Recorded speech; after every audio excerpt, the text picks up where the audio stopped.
കുടിക്കാൻ പൈപ്പിലും വെള്ളമില്ല, കുറെ കെറ്റിലും വെള്ളമില്ല. ഇതിനൊപ്പമാണ് ഇന്നലെ വേറൊരുത്തന്റെ പ്രകടനം. അവനങ്ങ് ആവേശം കൊള്ളുന്ന വ്ളോഗറാണ്. ഓക്കെ അനസ് എന്നാണ് അവൻ അറിയപ്പെടുന്നത്. അവൻ എന്റെ നമ്പരായി എനിക്കുള്ളത് മേടിച്ചിട്ട് വരാം. അവനങ്ങ് ആവേശഭരിതനാവുകയാണ്. അവനിങ്ങനെ പാറ്റകൾ ബഹളം വെക്കുന്നു, അടിപൊളിയായിട്ട് പോകുന്നു, മുമ്പോട്ട് പോകുന്നു. ഇതങ്ങോട്ട് പോയ മോദിയെ കൊല്ലും, ഹൈക്കോടതി കത്തിക്കും, പാർലമെന്റ് തകർക്കും. എന്റെ ഭയ ഞാനൊന്നും പറഞ്ഞിട്ടില്ല. മുതലാളി ഒരു പ്രാവശ്യം പറഞ്ഞിട്ടുണ്ട് ബോട്ടിൽ വെച്ചേ, മുതലാളി മറന്നുപോയതാ. അങ്ങനെ വലിയ ആവേശം. എന്നിട്ട് അവൻ പറയുകയാണ് അവൻ നേരിട്ട് പങ്കെടുത്തിട്ടുണ്ട് നേപ്പാളിലെ കലാപത്തിൽ നിന്ന്. അതിന് ശേഷം ചില വള്ളിക്കെട്ടൊക്കെ ഉണ്ടാവും, അതൊന്നും വിഷയമല്ല എന്ന് പറഞ്ഞ് അവൻ ആഹ്ലാദ ചിത്തനാവുകയാണ്. എന്താ ഉറക്കം വരുന്നു. ഡൽഹിത്തെ പ്രൊട്ടസ്റ്റ് കേട്ടങ്ങള് പോലീസുകാരെ അടിച്ചിട്ട് കുത്തി ഇതാക്കണോ ഞങ്ങള്. ഇതാ ഞങ്ങളുടെ പ്ലാൻ. ഇത്രേ ഉള്ളൂ ഞങ്ങളുടെ ബുദ്ധി. ചീറ്റി പണ്ടാറൊടുക്കി പോയി.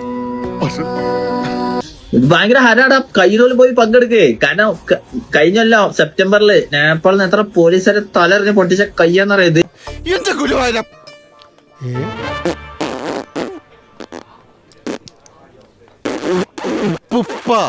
ഗുരുവായൂരപ്പ എറിയന്നെ നിങ്ങൾ കണ്ടില്ലേ? ഓ എന്ത് ആരാന്നറിയാം. പക്ഷെ കുറച്ച് കഴിഞ്ഞാൽ വള്ളി വരുള്ളൂ. അന്ന് ഞാൻ മാത്രം ഉള്ളേ അവിടെ കേരളത്തിൽ നിന്നാണ്. അപ്പളാ വള്ളി വന്നേ. ഇതിപ്പോ നമ്മള് ഇന്ത്യക്കാരെല്ലാരും ഇല്ലടാ. കുറെ ആൾക്കാരുണ്ടാവുമ്പോ എന്തിനാ പേടിക്കണേ? എനിക്ക് നല്ല പൂതി ഉണ്ട് ഡൽഹിക്ക് പോകാൻ. പക്ഷെ ഞാൻ എന്താ പോകത്തുന്നറിയാം. ഒരു ആഴ്ച മുമ്പ് ഞാനേ നാട്ടില് കുറെ ടർഫ് കളിച്ചിട്ട് കുണ്ടിത്തി വീണു. അവിടെ എല്ലാം കുത്തിയാണ്.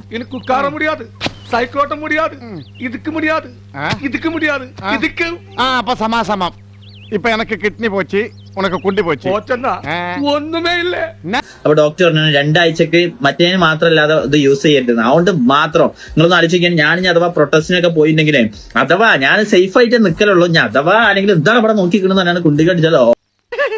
ദേശം മെന്റൽ ഉണ്ടോ എനിക്കിന്ന് സംശയിക്കുന്നവരുണ്ടേ. വെറുതെ എനിക്കൊരു കുഴപ്പമില്ല. സോഷ്യൽ മീഡിയയിൽ ആളുകൾ ഏറ്റെടുത്തു. വലിയ തോതിൽ രാജ്യസ്നേഹികൾ ഇവനെതിരെ രംഗത്ത് വന്നു. ഇതോടുകൂടി അവൻ മാപ്പ് പറഞ്ഞുകൊണ്ട് രംഗത്തെത്തി. ഫസ്റ്റ് തന്നെ എല്ലാവരോടും സോറി പറയാണ്. കാരണം പാലാരിവട്ടം ശശി ക്ഷമിക്കണം, ഉപദ്രവിക്കരുത്, ജീവിതമാണ്. നിന്റെ വക്കോൽ തുറു.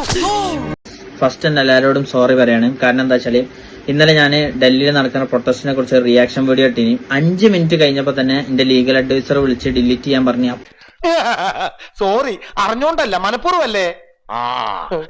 അപ്പൊ തന്നെ ഞാൻ ഡിലീറ്റ് ചെയ്ത്.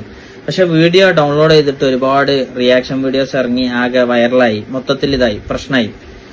ഒരാവേശത്തിലെടുത്ത് ചാടി വേണ്ടായിരുന്നു അല്ലേ? വിട്ടവളി ആന പിടിച്ചാ കിട്ടൂ. അപ്പൊ ഞാൻ ഫസ്റ്റ് തന്നെ പറയാണ്, ആ വീഡിയോ ഞാൻ ഇട്ടത് ഇന്ത്യയിൽ ഒരു തെറ്റ് പറ്റിപ്പോയി. ഇന്ത്യയിലെ തെറ്റാണ്, എന്റെ തെറ്റാണ്. ഞാൻ അങ്ങനെ ഒന്നും പറയാൻ പാടില്ല.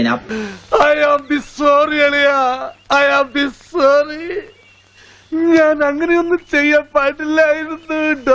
അപ്പത്തെ എന്തോ ഒരു ആവേശത്തില് എന്തോ നമ്മളിപ്പോ വണ്ടി നീ ഒന്നും പണയണ്ട. വണ്ടി ഇടിച്ചാല് എങ്ങനെ ശ്രദ്ധിക്കണ്ടേന്നറിയില്ല. അതേമാതിരി എങ്ങനെയോ ഞാൻ സാധാരണ വീഡിയോ ചെയ്യാനാണ്. പക്ഷെ അപ്പൊ എങ്ങനെ എന്താ ഞാൻ പറഞ്ഞതെന്ന് എനിക്കൊരു ഇതുമില്ല. പ്രിയ പബ്ലിക്, ഇവനെ പോലുള്ള പബ്ലിക് ന്യൂസൻസുകളെ ഓൺ ദ സ്പോട്ടിൽ വെടിവെച്ചു കൊന്ന് ഇവന്റെ തല തെരുവ് നായ്ക്കൾക്ക് ഇട്ടുകൊടുക്കണം. അത്രയും വേണോ സാർ? വേണം.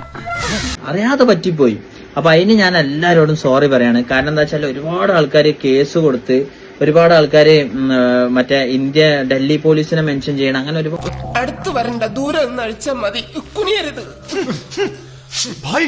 ഇവൻ നന്നായി പേടിച്ചിട്ടുണ്ട് ഭായ്. ഞാൻ പറഞ്ഞല്ലോ, ഒരുപാട് പേടിച്ചു കഴിഞ്ഞാൽ എനിക്കിങ്ങനെ വരും.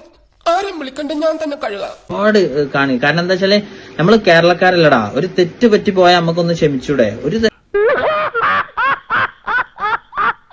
ഒരു തെറ്റല്ലേ? ഞാന് എന്തെങ്കിലും ഞാൻ മതകീയായിട്ട് എന്തെങ്കിലും വീഡിയോ ചെയ്യലുണ്ട്. രാഷ്ട്രീയമായിട്ട് ഞാൻ ആരെയും കളിയാക്കലില്ല.